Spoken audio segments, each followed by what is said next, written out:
The new Premier League season kicks off this weekend with just 8 matches as Man United and Man City are given an extended break. Coming up, the weekend preview, an FPL chat, and predictions as well. We start though at Craven Cottage where Fulham take on Arsenal. Let's take a look at Fulham now, Bob Holmes. Scotty Parker has been very frugal this time round. Well, Fulham have anyway. They've not splashed 100 million. They've more or less got the core squad. I guess they're going to be relying on the likes of Mitrovic and Niskins Cabano. What a name, Niskins Cabano. to pull the strings and do the business for them. They've learned a painful lesson. That 100 million was not only squandered, but they actually went straight down again. And Scott Parker took over a club that was in shambles in early 2019. And he's done a fantastic job without spending very much money. Yep. He's brought 1 or 2 former players back and that sort of thing. But he's just sorted them out. No one really knew what he was going to be like as a coach. He was a guy you thought that might make it. He was an intelligent footballer, very determined, 100% every game sort of guy. So you thought there might be a manager in him, but you probably didn't expect him to be as successful as this so early on in his career. He's absolutely done wonders there, and it just shows what a dog's breakfast the owners made of it to begin with when they took over. I mean, they've been there nearly 10 years now, and they made all the classic mistakes that owners make. They could have called us and we could have saved them 100 million. They've been relegated twice and got promoted back up again, fortunately. But really, it's taken someone like Parker to sort them out. Now, they're going to struggle. They haven't got a lot of quality. When you look at those names, the big names there are probably Anthony Knockaert, who never quite convinced in the Premier League. He's great in the Championship. He helped Leicester to promotion. That's how long he's been around. He's been at Brighton, but never totally convinced at the top level. They've got Tom Kearney, who's a pretty useful player. They bought him from Blackburn some time ago. I think he's a Premier League player. Yeah. And Mitrovic, of course, is the star. But they're going to depend heavily on Mitrovic's goals. And they've got a chance because they do have a natural goal scorer.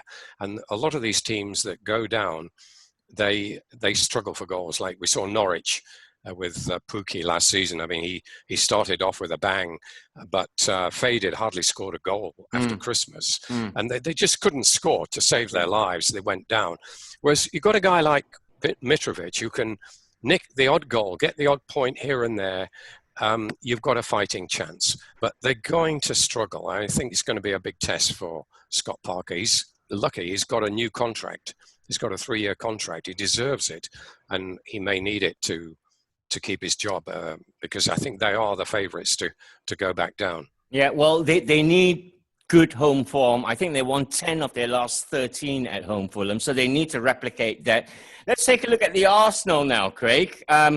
In midst of a Mikel Arteta revolution right now, he's already brought in Willian and William Saliba, who was actually signed a season ago, loaned back to France.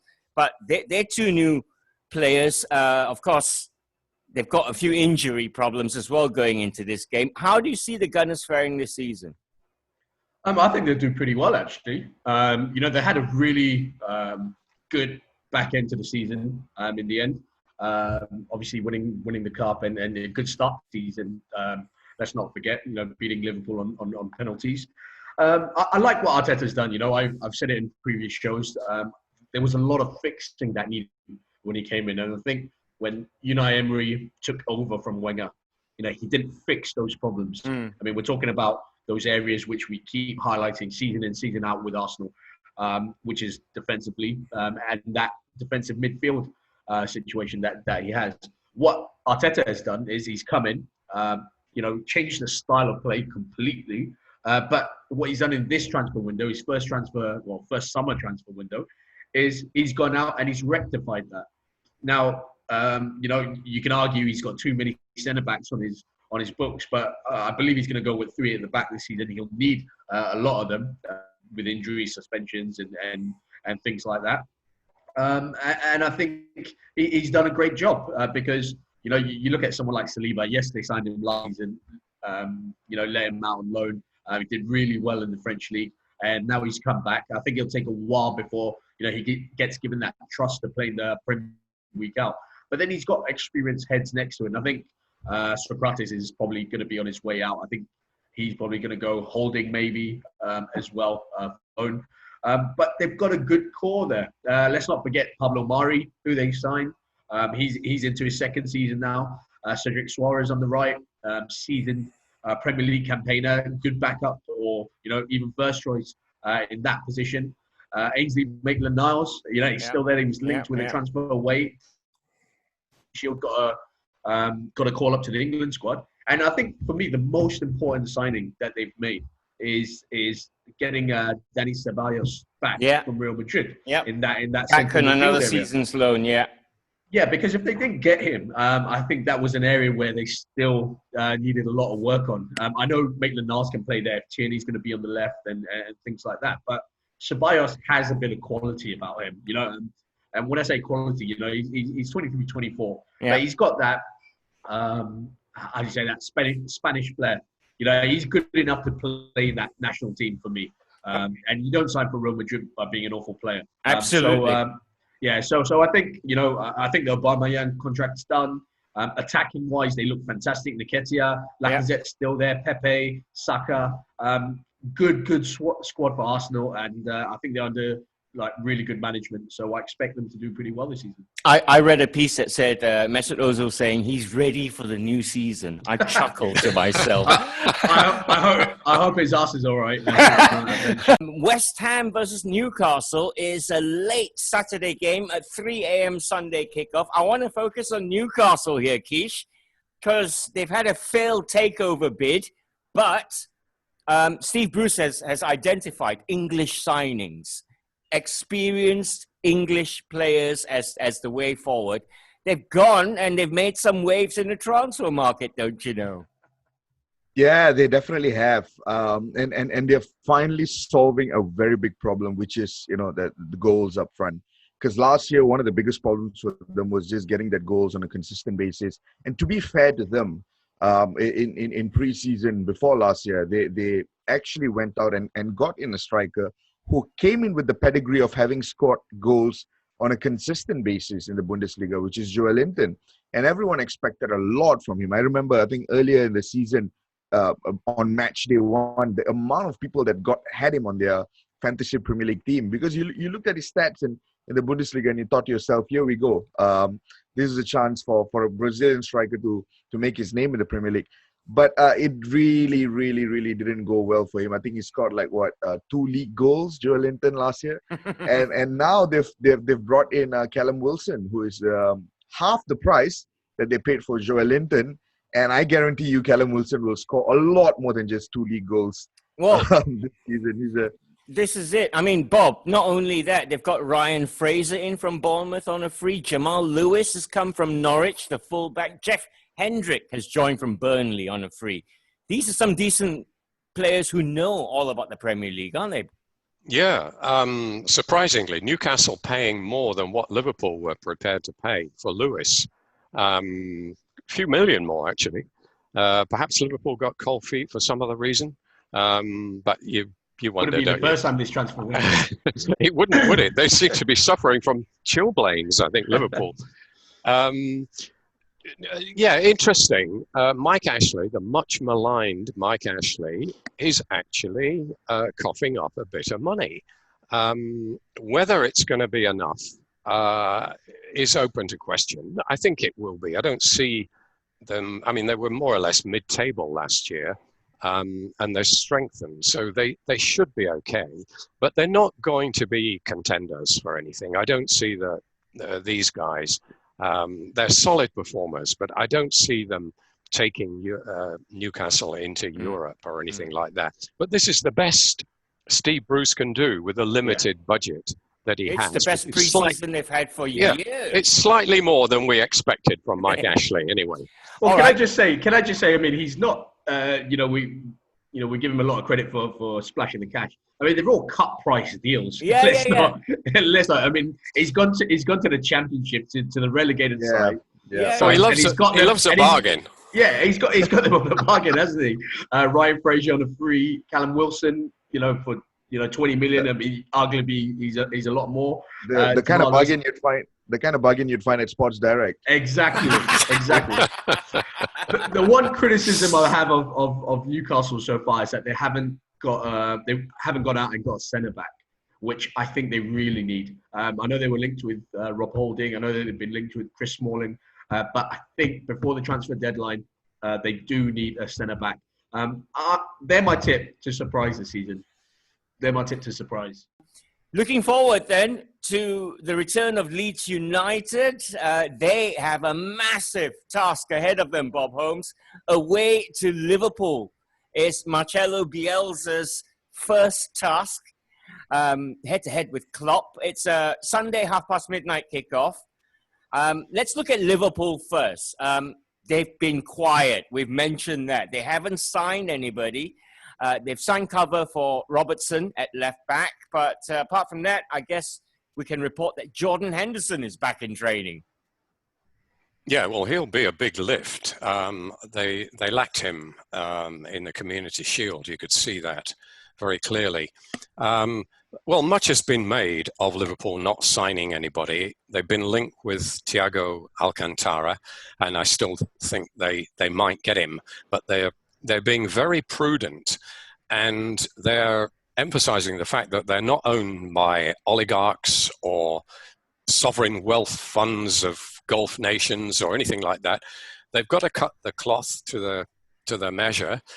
And yesterday's news about the danger of fans not being allowed back in for the foreseeable future, I think justifies their stance. There's a lot of clubs going to be shivering about what's going to happen, because they're basically banking on fans coming back into grounds to survive. And Liverpool have seen that possibility, and that's why they've been so prudent. But back to the pitch, they've got two guys who weren't featuring in the first 11 so much last season, but could be regarded almost like new signings. And these are midfielders, Naby Keita and Takumi Minamino. Yeah, good pre-seasons, right? Yes, Klopp's, I mean, they've been on the books. So Minamino was signed in January this year. Keita has been there for a couple of seasons now. We've waited a long time for him. But Klopp is very patient. He was patient with Andy Robertson, for example, and look how he turned out. The same thing could happen with these guys. Klopp is saying that they look completely different now. And I think he's talking about their physique as well as their confidence. They've managed to get a few minutes on the field. And we saw the difference that the goal made to Minamino just in a matter of minutes. I think you're going to see more of them. And if that's the case, this talk of Liverpool being pedestrian in midfield, lacking ideas, lacking dynamism, that will go out of the window. They've got two guys there who could, if they stay fit, make a massive difference. And I think that's what Klopp is banking on. Okay. He doesn't want to upset the team spirit by bringing in some guy from overseas with a big name. You know, it risks team spirit, it risks the wage structure and all that. And I'd still like to see them get him, by the way, Thiago. But I think he does have viable alternative options in those two players. And I think that's what we're going to see a lot of. I think with all that, I think Liverpool are just going to have too much for Leeds. Yeah. Because Leeds are essentially a championship club, although they have strength. Well, it's a baptism of fire, Keish, for Bielsa. A couple of big name signings Leeds United made. Rodrigo Moreno has come in. He's going to play up front. Robin Koch has come from the Bundesliga. He's going to shore things up at the back.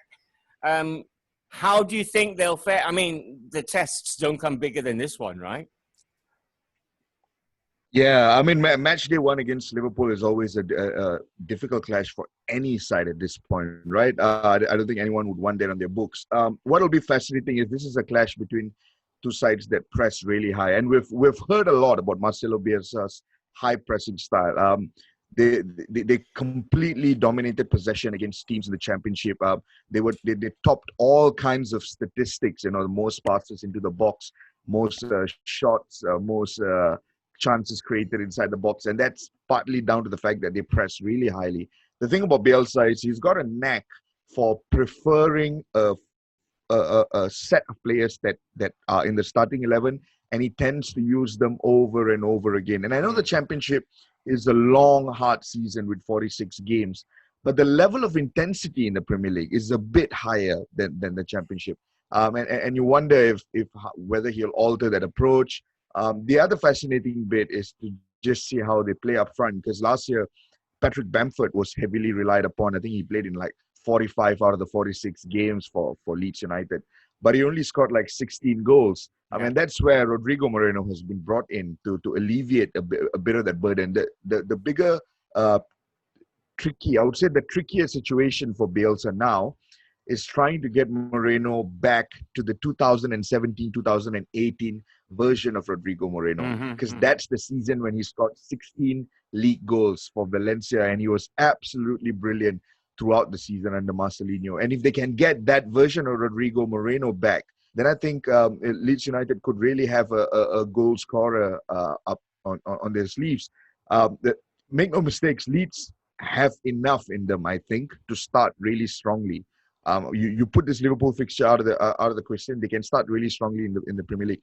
The bigger problem for Leeds United is because they have such a small squad, because their depth isn't exactly brilliant. How do you cope with the burnout? Yeah, that's Leeds' biggest problem. It came back to bite them a couple of seasons ago in the championship when they faded after New Year's. It almost felt like they were going to fade last season as well in the championship. And unless Bielsa has fixed that, and at the moment in terms of signings, there's still reports of them trying to bring in 2 or 3 more players. But if those names don't come in, that will be his biggest test, because the intensity in the Premier League, it's a complete different ball game. Absolutely. Craig Marias, is there a Leeds player you'd have in your fantasy football team? Oh. I know, it's a tough one, right? Yeah, it is a tough one. That's a proper fantasy football question, that one. I do currently have one, but I mean, it's just because of his price point more than anything. Phillips. And I think he's going to, no, it's not even, it's Ayling. Okay, Luke Ayling. And I think that's just more just to fill in a place. But I would be really interested in Rodrigo. I'm really keen to see how he gets on. It's important Leeds don't get a walloping here at Anfield, right? I actually don't think they will. I know, obviously, Liverpool, for Liverpool fans, they couldn't have asked for anything better, which is, a newly promoted side playing at home. But I just don't think it's going to be as straightforward as it was last season when they faced Norwich in the first game of the season. I think they won that one 4-1, if I'm not mistaken. I don't think Leeds will be pushovers. And not only this game, but for the rest of the season. What I like about Bielsa, he's very tactically, astute. And we give Klopp a lot of praise for the way that Liverpool play and, the style that they play. Bielsa and Leeds also have that. I think they'll frustrate Liverpool because they're so, well organized and well oiled. I think it won't be easy. I mean, I expect Liverpool to win, don't get me wrong, but I don't think it's going to be a thrashing by any stretch of the imagination. I think Leeds will surprise a few people here, I think. Really, game week 1 of the season, it's going to be Liverpool versus Leeds, the big one at Anfield, murder ball versus gegenpressing, Marcelo Bielsa versus Jurgen Klopp. What's going to happen? Well, for me, it's going to be a sneaky 1-1 draw. Leeds are going to surprise a lot of people this season. Patrick Bamford to get our first goal of the season. Don't forget to catch it. Let's talk about Spurs against big spenders Everton. Taking a look at Spurs first, Bob Holmes. Have you been watching All or Nothing? the documentary on Spurs? No, I haven't, but I've heard about it. And I know who the star is. Exactly. He really wants to stand out. Jose Mourinho has been frugal. Well, thanks to Daniel Levy, I'm sure, in the transfer window. Only Pierre-Emile Højbjerg and Matt Doherty have come in. Their signings, you feel that will bolster the talent and try and allow the talent like your sons to shine a bit more in the team. But good signings, you think? Yeah, I think they're sensible signings. I mean, he had a good look at Spurs last season. I mean, he was there for 3/4 of the season, wasn't he? And he did take them up. You know, I mean, because they were outside the top four, never looked like getting in it, we tend to dismiss them. But they did rise up from 10th, I think, when Pochettino left, to about 7th when they finished. So he did do okay, not great, but he was under great restraint, and he obviously had the virus to deal with like everybody else. Not a great time to come in when you have that to deal with. So Mourinho, yeah, this is his last big job, I think, before he moves to Hollywood. Yeah, I think he's still got it. He was kind of a little bit subdued by his standards last season, outside of the film anyway. Yeah. It's a bit hard to say. I think the jury is out on him. I mean, he was being written off after the United sort of debacle towards the end. People were saying he's lost it. He can't deal with young players anymore and all that, a bit of a grumpy old man. I think he's proved that he's still got something at Spurs. I mean, he's got some pretty decent players there. I mean, he's got Harry Kane and Son, after all. I mean, they're good enough. They're getting anybody's team, wouldn't they? Yeah. You know, he's got a decent keeper.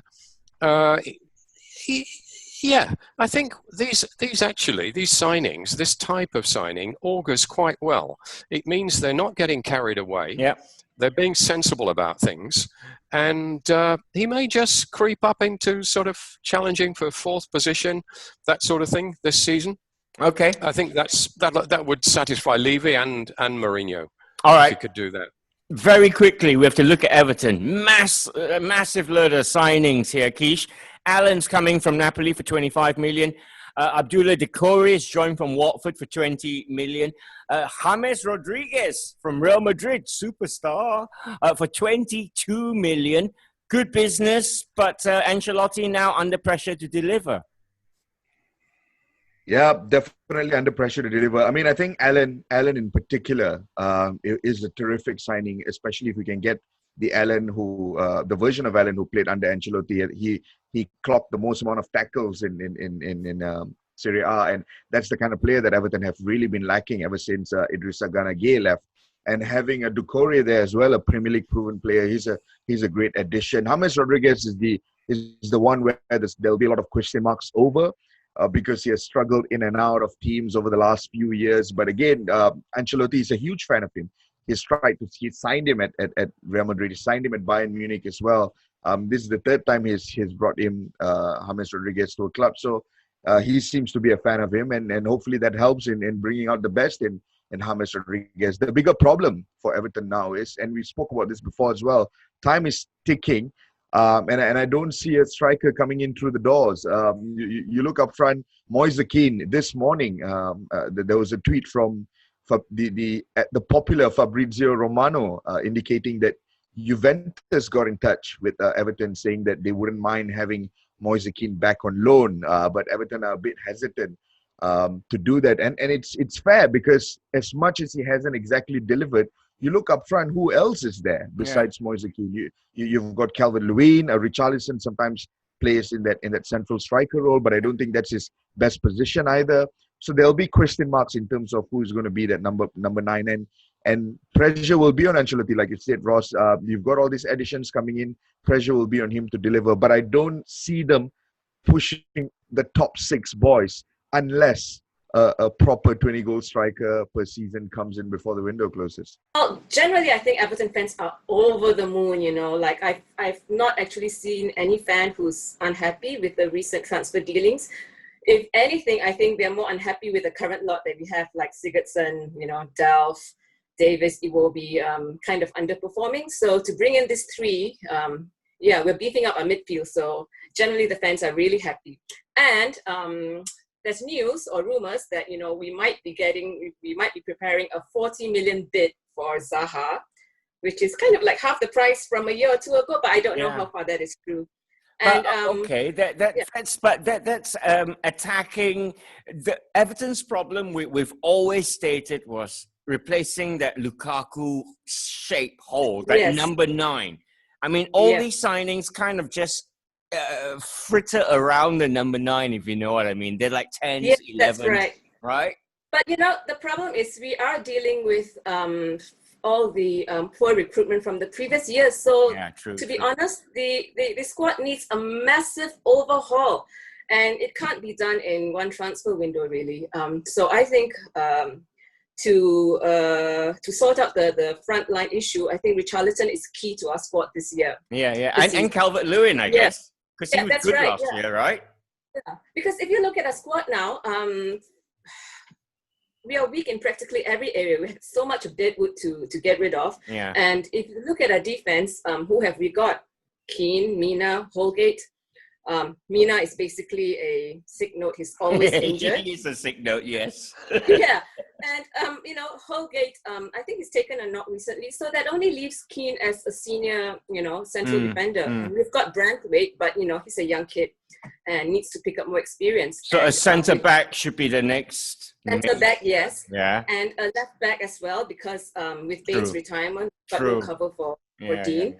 On the right, I think right should be fine because we've still got Seamus and we've got Jonjo Kenny coming back from Schalke. So I think... Bearing all that in mind, still a lot of work to do. There's culling that needs to be done, very important. Yeah.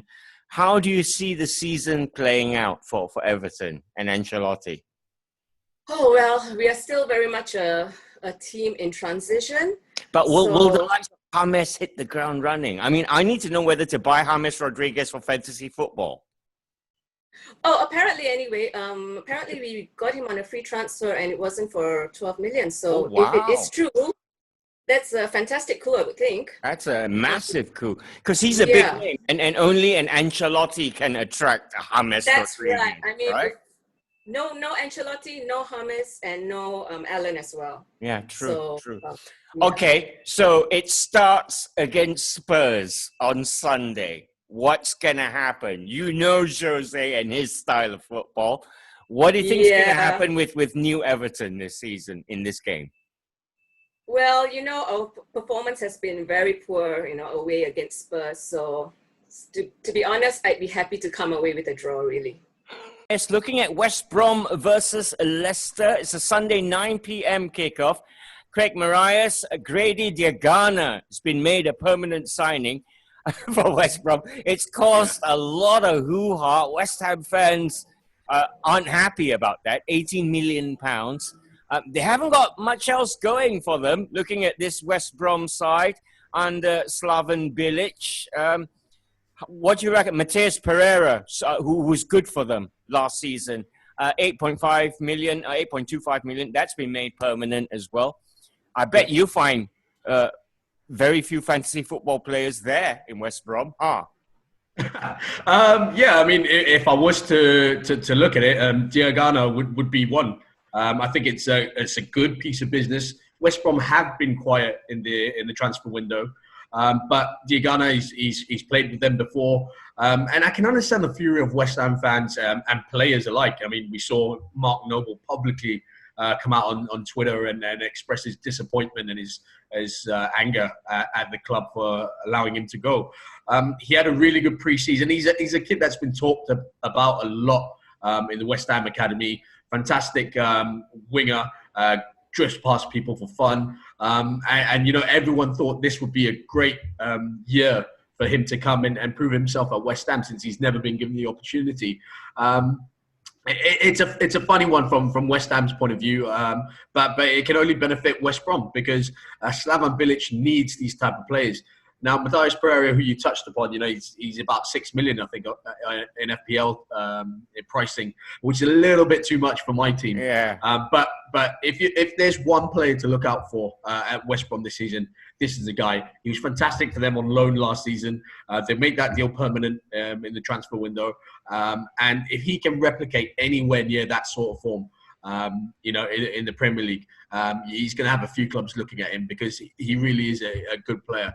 I worry for West Brom. I like Slaven Bilic. I liked him when he was at West Ham, when he had that fantastic season. What's his name? The French winger, Payet. When Payet was there, they had a really good season, West Ham. And then, it kind of fell apart in the second season when Payet decided to leave and kick up a storm. But I just feel that with this West Brom side, there's not enough there. Not enough there. I think they signed Callum Robinson as well, that's right. who's nowhere near a proven Premier League player. You got Charlie Austin that's there, who they're going to rely on, I feel, to get them the goals, which is not bad. But is it enough to stay in the Premier League? I don't think so. I think they're going to struggle. I think West Brom, for me, are the favourites to go down before we've even kicked off. All right. Well, opponents Leicester City, Bob Holmes, have only brought in Timothy Castagna from Atalanta. He was is a left back, Belgian international. He's going to slot straight into the team, but they're reliant, Leicester City, on 33-year-old Jamie Vardy, showing no signs of slowing down. A Golden Boot winner last year. They need another good season from Senior Vardy. Yeah, they certainly do. He surprised a lot of people with getting as many goals as he did, certainly winning the Golden Boot. We didn't expect that of a 33-year-old. All credit to him. But he did have one of his spells, one of his droughts, and he was a bit lucky to get out of it. So you always worry if he does go into another spell of 6 or 7 games without a goal, whether he'll ever score again. He's that type of player. But he gets scruffy goals, he gets great goals. So he is a force to be reckoned with. Whether he can keep this up, I think he's certainly got another season in him because he's still quick. He's still one of the fastest forwards in the Premier League at 33. So that is a big asset to have. Brendan Rodgers this season, bit of a test for him. Leicester have shown that they really are a selling club. When they go and sell one of their prime assets to a rival, or Chelsea, they seem to have a sales line there, don't they? They sold Kante to Chelsea a couple of years ago, and then they've gone and replaced him straight away with a cheaper option. And this is what they do, and it's been very successful. I mean, as a business, and not bad on the field either. They did actually win the title, and they came close last year. They came close to the top 4 anyway. Got into Europe. That's their business model. But whether it's going to be sustainable over the long haul, we've seen other clubs try to do this, but eventually they keep losing their best quality players. They replace them with inferior players, and that tells in the end, and they start slipping. So Brendan Rodgers got a bit of a difficult job to live up to the high-flying performances of last season. Yeah. So we'll probably see what he's made of this time.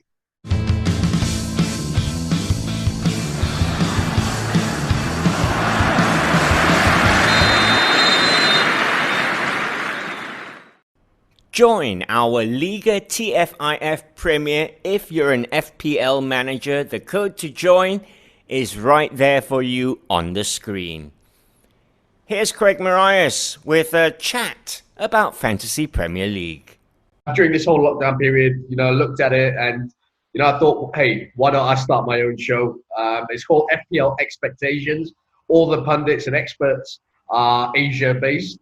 And what I noticed was that there's a real strong market in Asia, and a lot of active players, a lot of very good players as well. which kind of goes under the radar quite a bit. Okay, well, let me just cut in and all that. I understand, but setting up fantasy football teams with a week away, I want you to tell us who out of the new signings we've mentioned is worth a punt. Out of all the new signings we've spoken about and all the signings that happened over the summer, who would you take a punt on in your fantasy? Well, I think, considering with fixtures and everything, I think Timo Werner is a tasty-looking player at 9.5 million. You'd expect him to start. He looks sharp, scored for Chelsea already, scored for Germany as well last night. So he's a player that if you've got a little bit of money to spare up front, is someone that you really want to get into your team. I think Chelsea faced Brighton on the first day of the season as well. So that could be a very tasty fixture for them. And coming off them, I mean, you got your standard. I mean, Spurs, they started the season pretty good. Arsenal have a fantastic couple of fixtures before it gets a little bit tougher. What you have to remember is that Man United and Man City don't play the first game. Exactly. So do you save the Fernandes money or what? Do you buy him and put him on the bench? I don't know. Yeah, so we've seen a few drafts and a few of the experts that have drafted out one of their many drafts. And the consensus is that, stay away from United and City, or have at least one. So have Mason Greenwood at 7.5 million that can sit on your bench for that first game week. But then again, that depends a lot on the Sancho deal or Kingsley Coman or Douglas Costa, and whoever United decide to bring in on the right-hand side will impact that Mason Greenwood price. So, I mean, there's so much uncertainty is what I would say going into the season. And a lot of FPL experts are thinking, do I go with the try to test it, or do I take a gamble and go with the new blood that's coming to the Premier League? So it's really good, but do give us a follow and subscribe to our channel, FPL Expect Asians, on YouTube. And we deliver about 3 to 4 videos per week. We've got some really good players on there that give you expert advice. So it's smiles all round if you're looking to go well, make some money in your fantasy football teams this week. Moneybags Chelsea are in action against Brighton at the weekend. On Tuesday morning. It's a 3:15 a.m. kickoff.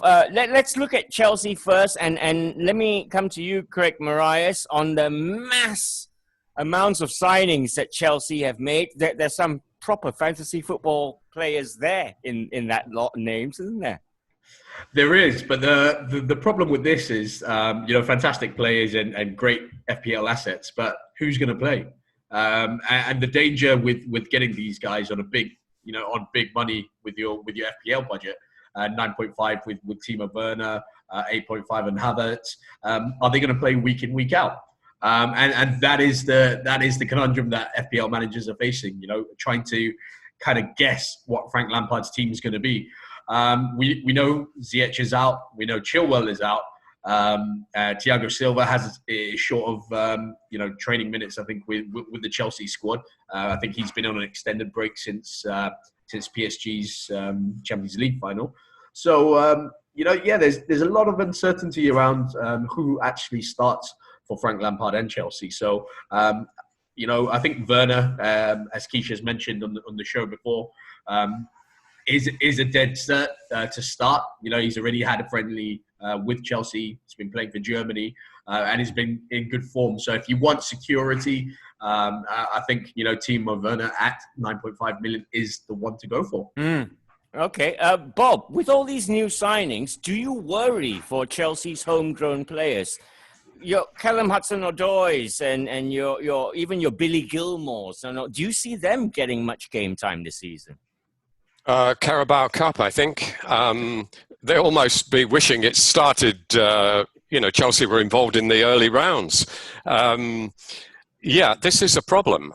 It's a massive problem because Lampard was rightly lauded for bringing these lads on last season. I mean, Chelsea had famously only produced one guy from the academy in the last 20 years, John Terry. Nobody since him who had established themselves in the first 11. Last year, they had 4 or 5 who did. But are we going to see them this year? And if we're not, it really means that last season was a waste of time. I mean, you bring these guys on, develop them, and they make it. We all know who we're talking about here: Tammy Abrahams, Callum Hudson-Odoi, Billy Gilmore towards the end of the season. Mason Mount. Mason Mount, England international. Tamori. So what happens to them? They won't be very happy. There's already rumours that they're not happy, understandably so. I mean, Havertz and Werner particularly, for the big fees that were paid for them, they'll be expecting to start, and for several games, even if they don't hit the ground running. They're not going to be dropped having invested that much in them after 2 games or anything. So it's really hard to see where these young lads are going to fit in. As I say, Carabao Cup. I mean, it's a bit of a joke to say that, but they're not going to be content with that, because they know that they'd be starting at most other clubs every week. So how he's going to keep all this lot happy? And it's not just the youngsters. He's got quite a lot of experienced players who are not going to be happy. Yeah. And one he missed, and I think one he lost rather, and I think he's going to miss, is Willian. I mean, I thought he was one of their mainstays, has been for 2 or 3 years. Yeah. And because they didn't want to offer him a 3-year contract, he's gone to Arsenal. I think he's going to make them pay and regret that decision. So I mean, they got rid of him. They got rid of Pedro as well, who was less effective last season. But they've got an absolute surfeit of players, and just what they're going to do with them all, I don't know. I see it as a huge problem. I mean, they won't mind if they start off and they're top of the league. The fans won't be complaining. But I think deep down there is a worry there for Frank Lampard, and it's going to be tricky to sort out. Just touching on that, I mean, we talk a lot about the money that he spent, Frank Lampard, but let's not forget, he didn't really spend anything last season. So I mean, you're talking about a £300 million outlay, over 2 seasons, which isn't too much. And I think the concern here is it Frank Lampard that's been making these signings, or is it the higher management? Because we all know how Frank Lampard, when he came into the job, how he got the job, why he got the job. Wasn't a proven manager by any stretch of the imagination, but he knew these young players coming through. That was the reason they gave him the job. Jody Morris, alongside him, has coached a lot of these products of the academy that came through to the first team. Now, fast forward 12 months, and the question has to be asked: is Frank Lampard having any say in these, or is it Chelsea thinking that Romans, yeah. Well, I mean, we got. I think Peter Cech's the sporting director there now, isn't he? As well. So are these signings coming from above? And Lampard's just saying, okay, look, I mean, I'm not going to say no to world-class players, but I really wonder how much of a say he's getting in. And the spending isn't done yet. They're still going to go out. They're going to sign a goalkeeper. If you read the reports, it's interesting times for Chelsea, but it does beg the question: who's actually making these decisions? Yeah, interesting season ahead for Frank Lampard and Chelsea. All right, their opponents on Tuesday, Keish. Brighton, last season under Graham Potter, well, they were impressive-ish. He had a massive task. He was told to make the playing style more expansive. Do you feel he's done that at Brighton? No, I definitely think he's made it more, it's more continental, it's more versatile in that sense. And one of the things that about Graham Potter that's admirable is he's a huge proponent of data analytics. So him coming into Brighton isn't just him bringing his managerial style and experience. It's him bringing a whole different approach to the club, even in the way they sign players, even in the way they manage players from an analytics standpoint. And in that sense, I think Graham Potter has done really well. And I think most people now, a lot of whom were unhappy about Chris Hughton's sacking a year ago, would look at it and be like, okay, to be fair, he's done pretty well, Graham Potter. But obviously, the reason he was brought in the first place is to elevate Brighton's status as a Premier League club, and that pressure will continue to grow season by season, and that pressure will grow this season as well. The bigger problem for them is how do you manage their expectations and how do you cope? Because every side in the Premier League is extremely competitive in that sense. You point out, Ross, that Brighton have got a pretty decent cup entry in the Carabao Cup. There's a chance they won't face a Premier League side till round 4, so that could be an avenue. But knowing Graham Potter, he will definitely want to see his side do well in the Premier League as well. And I mean, they fought really hard to keep Ben White away from Leeds United to make sure that he's a part of that. And they've got Joel Veltman. Just how they went about the process of signing Joel Veltman. There was a really interesting article that came out a couple of days after they signed Joel Veltman about how Potter and the Brighton team have been tracking him for like a year, or even before Potter came in as well. The team had been tracking him already, and they made constant contacts. They spoke to him really often. So he's a player that they've really wanted. And make no mistakes, he started alongside Virgil van Dijk in the Nations League the other day. So that's the kind of player that Brighton are getting. Joel Veltman at the back. You've got Ben White there as well. So it's a pretty sturdy back three partnership that Graham Potter will have, and the key is just trying to improve from where they were last year. Yep. Okay. Does anyone think that Brighton can upset Chelsea on Tuesday? I think they can frustrate them. They actually face each other, a couple of weeks back in a friendly, and I know it's a friendly and this. Yeah, Timo Werner scored with his first touch, didn't he? I don't know if it was his first touch, but he did score. I think it was his first touch. But I think just going on what Hugh said, I think there is a reason to believe that Brighton can get something from this. With Chelsea, it's all these players coming together. Have they gelled yet? They haven't had many minutes together. And I know you're going to say that good players can always produce and this, that, the other, but. I just have a feeling it's not similarly to Leeds. When they face Liverpool, I don't think it's going to be a thrashing or a very straightforward win. I think a lot of the players that are coming back from Chelsea haven't had enough minutes. In the Premier League, haven't had enough minutes in general. So I think that could be a bit of a problem. But I do feel that Brighton can get something from this. And there we have it. Here are your fixtures then for the weekend. Really hope that your team does very well. Thanks a lot for watching. Do give our channel a subscribe on YouTube. See ya.